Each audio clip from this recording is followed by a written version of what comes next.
బైబిల్లో సామెతలు 1:8 నా కుమారుడా, నీ తండ్రి ఉపదేశం ఆలకింపుము, నీ తల్లి చెప్పు బోధను తోసివేయకుము అని వ్రాయబడింది. ఈరోజు మీకు ప్రశ్న: మీరు మీ తల్లిదండ్రులు దైవభక్తి గలవారే? వారు మీకు ఇచ్చే వాక్యానుసారమైన సలహాలను పాటించేవారుగా ఉన్నారా? లేదా అంతా నాకే తెలుసు అని మూడులుగా ఉన్నారా? అయితే వినండి, ఈరోజు దేవుడు మీతోనే మాట్లాడుతున్నాడు. మరి ఈ రోజును దేవుని వాక్య ధ్యానంతో ప్రారంభిద్దామా?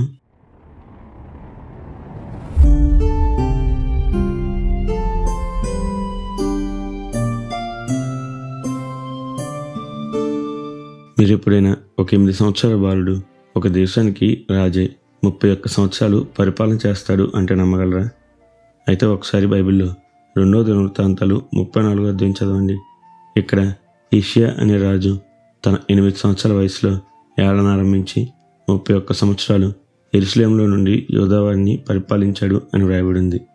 తెలుసా, ఇతను ఇంకా కేవలం 8 సంవత్సరాల వయసులోనే ఒక దేశానికి రాజుగా ఉండడం మాత్రమే కాదు, కానీ ఆ 8 సంవత్సరాల వయసులోనే దేవుని సన్నిధిలోకి వచ్చి ఆయన మాట వినడం, 12 సంవత్సరాల వయసులోనే దేశంలో ఉన్నత స్థలాలను, వ్యర్థ విగ్రహాలను కొట్టివేయడం చేశాడు.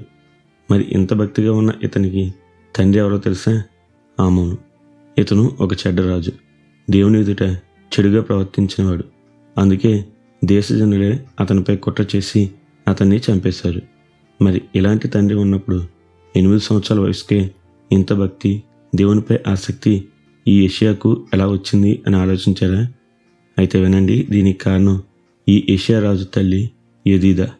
ఈమె ఒక యూదురాలు. మీరు కానీ యోషియా జీవితాన్ని గమనించినప్పుడు తప్పక చూడవచ్చు, అతని జీవితంలో అభివృద్ధికి, దేవుని యందు గల శ్రద్ధకు, భయభక్తులకు ఒకే ఒక్క కారణం అతని తల్లి. ఎందుకంటే తండ్రికి దేవుడు తెలియడు. తల్లి కాక మరెవరూ అతనికి దేవుని గురించి చెప్పేవారు లేరు.